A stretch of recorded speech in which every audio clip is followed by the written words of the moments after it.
तो वही भावना हमारे दिल में उजागर होती है। जब हम वंदे मातरम का नाम लेते हैं तो हमें उस पूरे इतिहास की याद आती है जो स्वतंत्रता संग्राम का इतिहास था, उसकी पीड़ा, उसका संघर्ष, उसका साहस, उसकी नैतिकता, उसका जो बल था कि ब्रिटिश साम्राज्य उसके सामने झुका।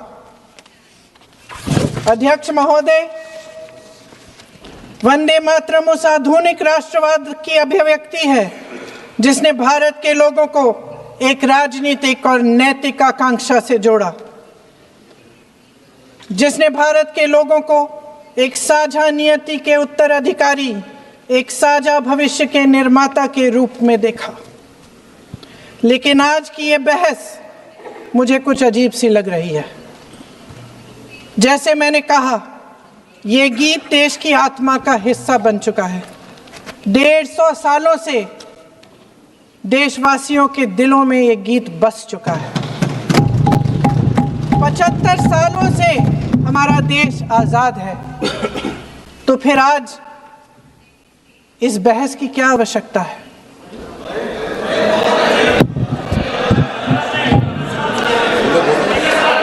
हमारा यहाँ मकसद क्या है?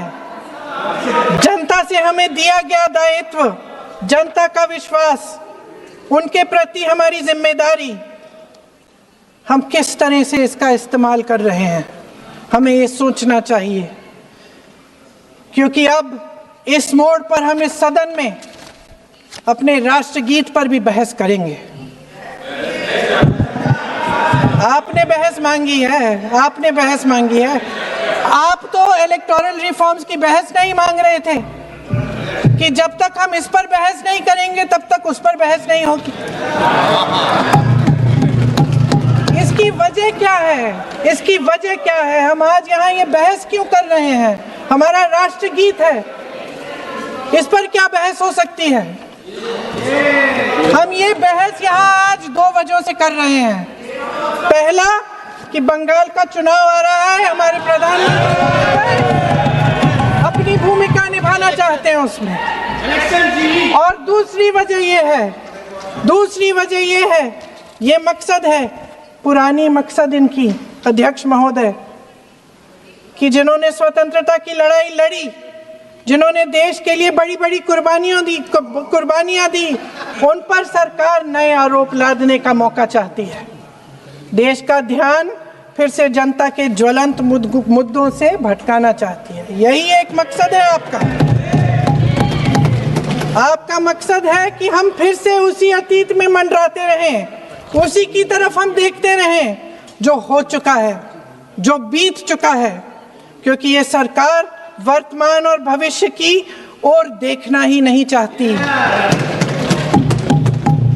वे इस काबिल ही नहीं रही। सच्चाई ये है अध्यक्ष महोदय कि आज मोदी जी वह प्रधानमंत्री नहीं रहे जो एक समय में थे।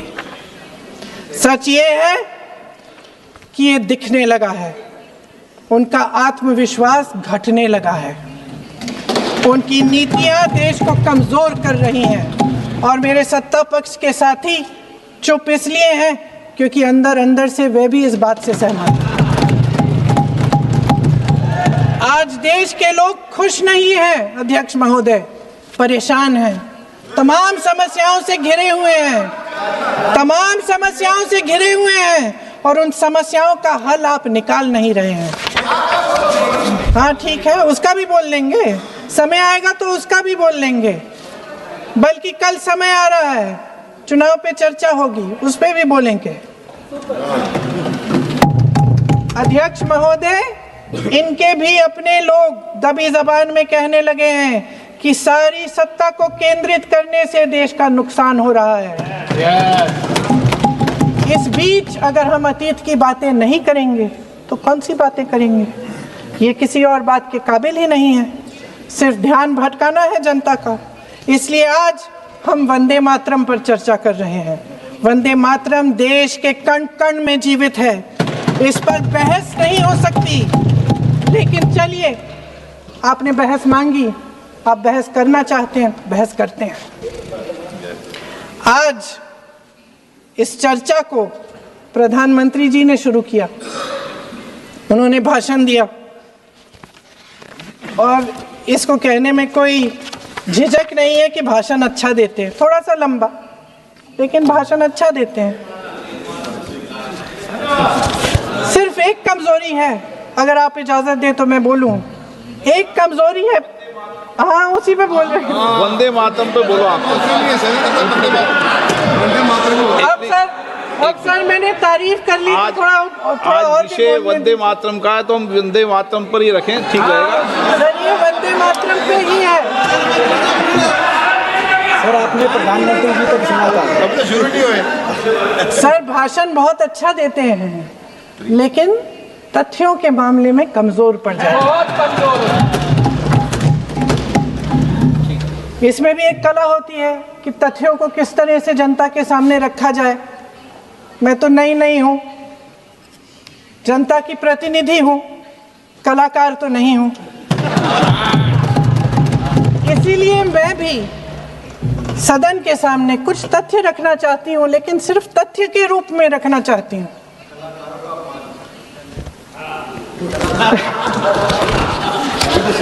मैं उदाहरण दे देती हूँ। सर मांग रहे हैं सर वंदे मातरम के बारे में, वंदे मातरम की जो सालगिरह पे आपने एक बड़ा कार्यक्रम आयोजित किया था, उसमें प्रधानमंत्री जी ने भाषण दिया।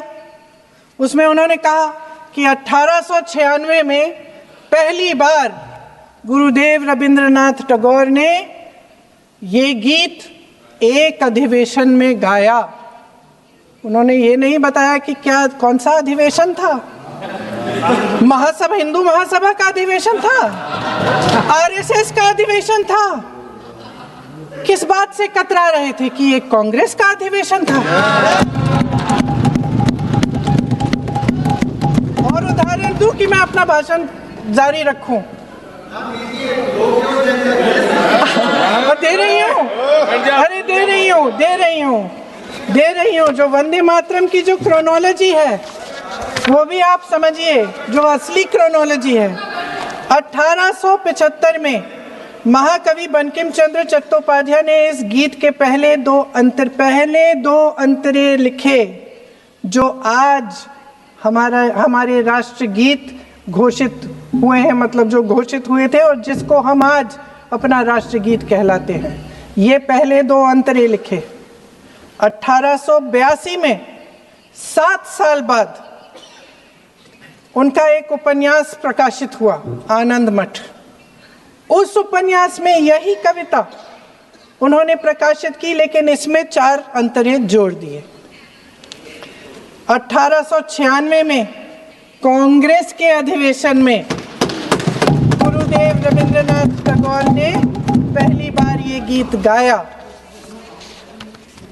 1905 में बंगाल के विभाजन के खिलाफ आंदोलन के समय वंदे मातरम जनता की एकता की गुहार बनकर गली गली से उठा। गुरुदेव रविंद्रनाथ टैगोर जैसे महान स्वतंत्रता सेनानी इस गीत को खुद गाते हुए बंगाल की सड़कों पर उतरे। विद्यार्थियों से लेकर किसानों तक, व्यापारियों से लेकर वकीलों तक, हर कोई ये गीत गाने लगा। इस गीत की शक्ति को समझिए।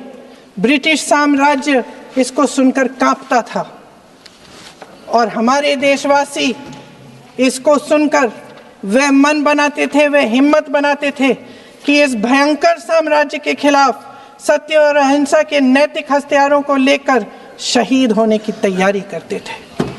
ये गीत मातृभूमि के लिए मर मिटने की भावना को जगाता है।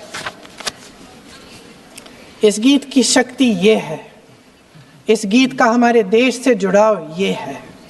लेकिन 1930 के दशक में हमारे देश में जब सांप्रदायिक राजनीति उभरी, तब ये गीत विवादित होने लगा। 1937 में, अब ये मैं दूसरा उदाहरण देने वाली हूँ क्योंकि प्रधानमंत्री जी ने अपने भाषण में इसका उल्लेख किया और गलत किया, इसीलिए मैं इसके जो सच्चे जो तथ्य हैं वो आपके सामने रख रही हूँ।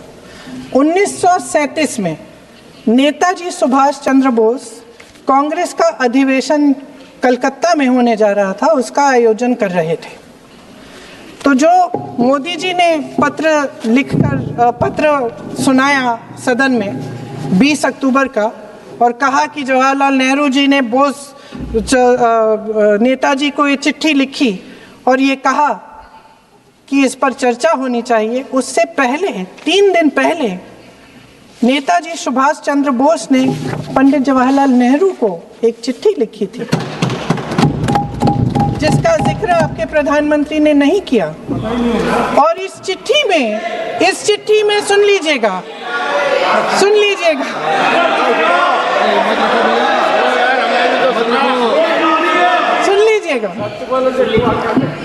आप नेताजी के लफ्ज नहीं सुनना चाहते?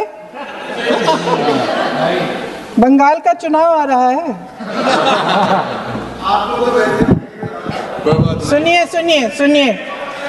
सुनिए। हाँ, कोई बात नहीं, हम तो देश के लिए हैं। हम देश के लिए हैं। आप चुनाव के लिए हैं, हम देश के लिए हैं।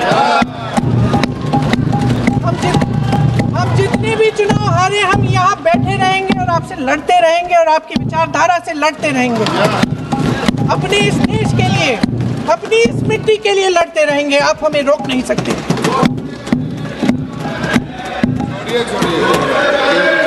सुन लीजिए सुभाष चंद्र बोस जी ने क्या कहा।